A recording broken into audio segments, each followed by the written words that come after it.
Lagi panen, Mas? Ya. Wah, berapa kali ini panen? Baru kali ini. Iya. Ini varietas apa kelapa sawitnya? Sriwijaya. Iya, bagus ya. Ya, inilah perkebunan Sriwijaya dengan luas lahan kurang lebih 1,5 hektar. Kemudian umur usia semenjak tanam ke lahan itu berusia 8 bulan.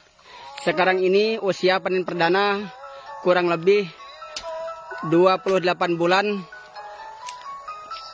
3 hari atau 2 tahun 4 bulan.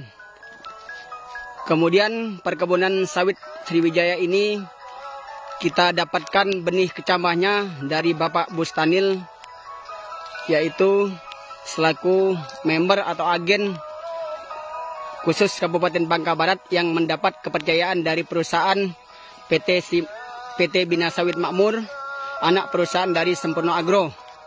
Kemudian kelapa sawit ini yang kita budidayakan varietas Sriwijaya 5 atau dikenal dengan Dami Komposit. Nah, kemudian untuk itu kita sudah merasa puas ya dengan kondisi sekarang ini panen perdana. Insya Allah nantinya kalau kita lihat di tempat TPH itu, kemudian atau TPS ya, di TPS itu mungkin insya Allah untuk panen perdana ini mencapai 1 ton kurang lebih. Maka untuk itu kami sangat berterima kasih terutama kepada Bapak Bustanil yang sudah memperkenalkan kami dengan kecambah kelapa sawit benih Sriwijaya. Kemudian berterima kasih sebesar-besarnya kepada PT Bina Sawit Makmur yang sudah memberi pelayanan yang terbaik kepada kami. Semoga untuk kedepannya khususnya masyarakat Desa Sinasari dan umumnya masyarakat Kabupaten Bangka Barat mulai menyadari betapa pentingnya peran pemilihan bibit unggul, sehingga kita harus membudidayakan tanaman dengan tepat manfaat dan berdaya guna, mengingat kondisi lahan saat ini sudah semakin sempit dan juga biaya produksi semakin besar seperti perawatan, pemupukan dan sebagainya, sehingga untuk itu kita harus membuka lapangan usaha dengan cara menekan biaya produktivitas sekecil-kecilnya, biaya operasional ya, biaya operasional sekecil-kecilnya dan produktivitas setinggi-tingginya. Maka mari kita bersama-sama membudidayakan benih sawit unggul yang berasal dari perusahaan atau balai resmi yang bersertifikat. Ya. Nah, kemudian di sini itu ada Mas satunya sedang membawa janjang sawit ya, membawa TBS. Kemudian kita beranjak ke sana melihat tumpukan buah seperti apa. Nah, ini ada teman ya, rekan semitra lagi sedang membawa janjang, yaitu panen perdana. Itu kisarannya berapa kilo, Mas? Ini kira-kira mendapat 8 kilo lah. 8 kilo, waduh itu terlalu tinggi Mas. Ya. Kemungkinan itu 4 kiloan ya. 8 kilo Mas. 8 kilo ya. Alhamdulillah 8 kilo ya. Ya kita lihat ya, kita lihat ke tumpukan tumpukan buah sawit itu kita melihat seperti apa. Di gunung ini Mas. Ya. Seperti gunung Marapi ini. Alhamdulillah ya. Sudah banyak ini kelihatannya. Mas, lagi panen Mas. Mas, panen? Ya, panen. Nah, ini sudah berapa kalinya panen untuk sawit ini? Oh, baru 1 kali. Oh, baru panen perdana ya? Ya, insya Allah nanti perkiraan atau estimasi produksi berapa ratus kilo ini untuk panen untuk hari ini? Mungkin yang khusus sini. 500 kilo mungkin sampai. Ya. Mungkin bisa lebih. Bisa lebih ya. Karena mengingat panen perdana janjang TBS-nya juga masih kecil ya. Bobot buahnya masih kecil. Tapi insya Allah nanti kalau sudah sampai tiba saatnya masa 5 tahun ke atas itu mungkin TBC itu akan bertambah dan jumlahnya pun bertambah ya. Iya. Kita lihat ya. Kemudian inilah kondisi per pokok kelapa sawit itu dari PT Bina Sawit Makmur yang dikenal dengan Dami Sriwijaya 5. Maka ini kita lihat dengan luas 1,5, insya Allah tidak akan mengecewakan. Dengan kondisi perawatan itu dalam keadaan keterbatasan ya. Nah, maklum ini punya petani sawit, petani mandiri ini. Punya petani mandiri sehingga itu perawatannya belum memenuhi syarat. Namun hasilnya alhamdulillah sudah memberikan yang terbaik untuk pemiliknya. Untuk punya pemilik kebunnya. Ya, rencana untuk ke depan ini saya sendiri lebih memilih Sriwijaya ya. Lebih memilih Sriwijaya. Kemudian bahkan kita ingin beralih ke SK atau semiklon. Kenapa semiklon?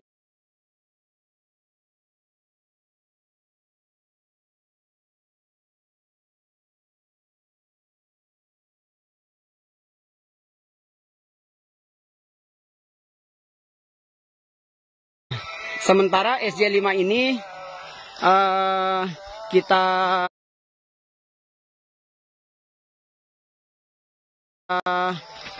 mengadakan perawatan sejak penanaman, kemudian umur 1,5 tahun kita mengadakan kastrasi di bulan pertama 1,5 tahun. Kita mengadakan kastrasi itu selama kurang lebih 5 bulan dan bulan ke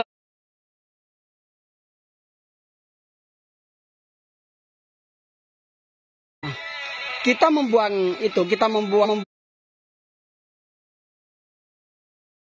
itu masih berbentuk jantung, belum berbentuk buah. Kenapa kita harus memilih bentuk jantung?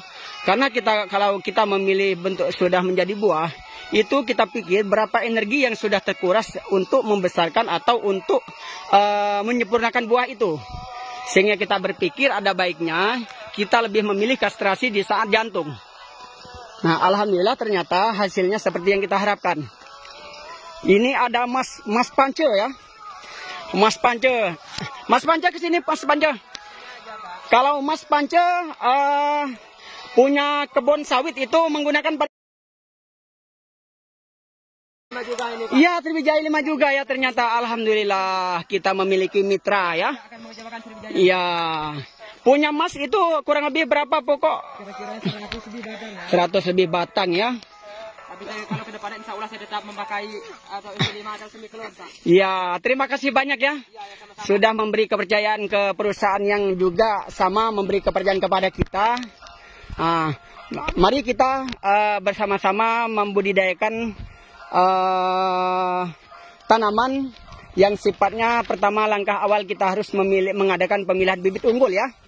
Nah, ketika kita sudah memilih bibit unggul bersertifikat dari agen resmi atau perusahaan resmi atau balai pemerintah, nah itu kita insya Allah tidak akan mengecewakan kita, Mas Pan. Iya. Ini sepertinya ini karena panen perdana ini sepertinya bobot buahnya pun belum begitu ya. Iya. Baru 2 tahun lebih ya, Pak. Ya, usianya 2 tahun 4 bulan ini. 2 tahun 4 bulan. Itu kalau kita koordinasi ke yang panen ya, tukang panen. Ada 2 orang tadi yang tukang panen. 1 pemanen, 2 mobilisasi atau membawa janjian ke TPS, tempat pengumpulan sementara ya. Kalau dilihat itu sudah kebanyakan rusak ya buahnya, terlalu matang ini. Tapi kemungkinan belum dipanen itu karena belum sampai jadwal.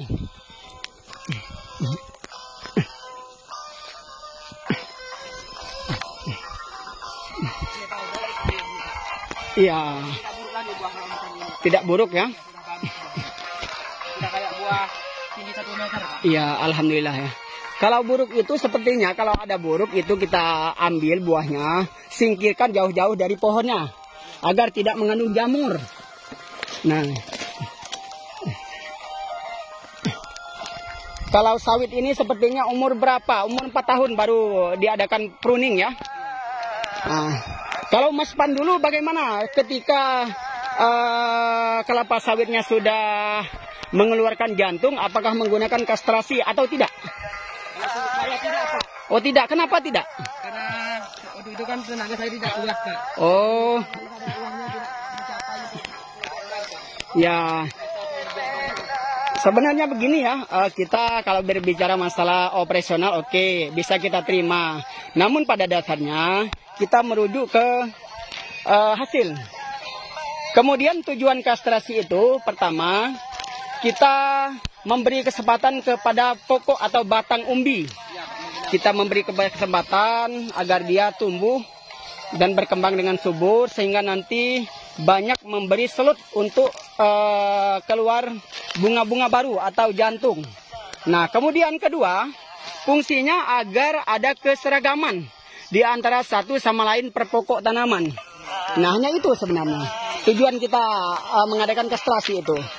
Nah, mungkin ada pengertian yang lain-lain, tapi ya kita ambil secara global saja itu manfaat dari kastrasi. Kalau kita lihat ini kondisi tanaman ini udah seragam ya, udah mengeluarkan buah semua Mas Panja. Iya. Tapi kelihatannya ya kalau di kastrasi ini memang agak itu ya, buahnya agak itu sudah agak tinggi sedikit ya. Nah, itu juga membantu proses pengambilan buah itu ya. Agar supaya si tukang panen itu nggak begitu sulit dalam menjakau tandan dari tangkai dari buah itu ya. Kita lihat lagi ya. Ini ternyata luas lahan 1,5 hektar ini kurang lebih itu hampir sama ya. Buahnya hampir sama, keluarnya sama, sama seperti itu semua. Nah, ini juga sama setiap batang ini. Setiap batangnya. Ya alhamdulillah ya. Ini rezeki dari Allah Subhanahu wa taala menggantikan satu sama lain rezeki yang terkikis pada sebelumnya. Allah Maha mengetahui dan Maha memberi memberi yang terbaik untuk hambanya. Ketika hambanya bisa bersyukur dan kemudian bisa memanfaatkan waktu. Hampir sama ya semuanya buah ini. Memang sepertinya tidak mengecewakan ya. Hampir semua batang ini. Nah, ini kalau normalnya kalau kita lihat dari luas lahannya kisaran 250 pokok atau batang per ini semuanya. Namun ada yang itu baris-baris yang di pinggir daerah perbatasan itu masih ada. Nah, tapi nggak maksimal lagi. Kenapa? Karena ya sudah berpengaruh dengan kondisi alam. Ini kalau sawit ini Mas Panjo ya, kalau kita merawat dan memberi asupan sesuai dengan standar budidaya, insya Allah hasilnya lebih memuaskan mungkin dari ini ya. Sementara ini hanya petani mandiri yang pemiliknya. Petani mandiri ini berusaha dengan segala keterbatasan modal. Nah, seperti apa yang disampaikan Mas Panjo tadi, mungkin ketika Mas Panjo sedang membudidayakan kelapa sawit, itu pas Mas Panjo dalam keadaan itu ya kurang fit, kurang sehat ya. Kondisi tubuh, kondisi fisik kurang memungkinkan untuk bekerja berat. Nah, ada baiknya kita untuk sekarang ini kita memulai usaha dan merintis suatu pekerjaan itu harus dengan otak dan otot. Nah, dengan otak dan otot agar supaya kita bisa mendapatkan hasil yang maksimal. walaupun itu belum standar maksimal. Nah, oke, Mas Banja, kita kembali ke itu tadi ya. Kita kembali ke sana, kita lihat ini ya. Ini kita lihat sama ya. Setiap pohon ini berbuah. Ada 15 standar. Iya, 15 standarnya. Iya, 15 janjang ini. Kemungkinan relatif ini 4 kiloan ya per janjang. Ada yang 5 kilo, ada yang 3 kilo ya. Itu nggak sama. Oleh karena ini wajar saja panen perdana ya. Kalau panen perdana ini seharusnya kadang-kadang kondisi tandan buah segar TBS itu sangat belum memungkinkan. Ya, Mas, istirahat dulu Mas. Istirahat dulu. Itu ya. Si Mas tukang panen itu langsung bawa motor ke setiap lahan ya. Masuk lahan. Itu bertujuan pertama agar supaya waktu yang ditempuh itu nggak begitu lama. Kemudian pihak pemanen itu tidak merasa menyia-nyiakan waktu, sehingga nanti selesainya tepat waktu. Hanya saja kita harus menyiapkan kendaraan untuk mengumpul buah dari hasil panen itu sendiri.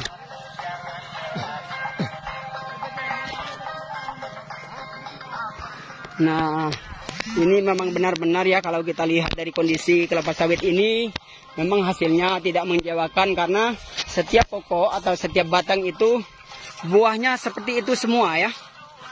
Nah, seperti itu semua, tidak mengecewakan. Alhamdulillah. Yang rencananya dalam satu hamparan ini kami akan mengembangkan budidaya kelapa sawit jenis atau varietas Sriwijaya SJ5 atau SK5. Rencana satu hamparan ini paling tidak 500 pokok. Ya, kalau bisa. Nah, kami akan coba menganalisis nanti sampai sejauh mana perkembangan varietas Sriwijaya ini yang memberi dampak efek lebih baik kepada petani mandiri. Ya, oke. Kemudian setelah kita mengadakan sedikit wawancara atau sejenis sosialisasi di dalam kebun petani mandiri ini, maka kami ucapkan terima kasih sebesar-besarnya kepada para pendukung, para penyupport, kemudian motivator yang sudah menyadarkan kami betapa pentingnya untuk mengembangkan budidaya varietas resmi dari balai pemerintah ataupun perusahaan yang menyediakan bibit. Maka untuk itu kami bersyukur kepada Allah SWT yang sudah menggantikan rezeki kami, nikmat kami yang sebelumnya sempat terkikis.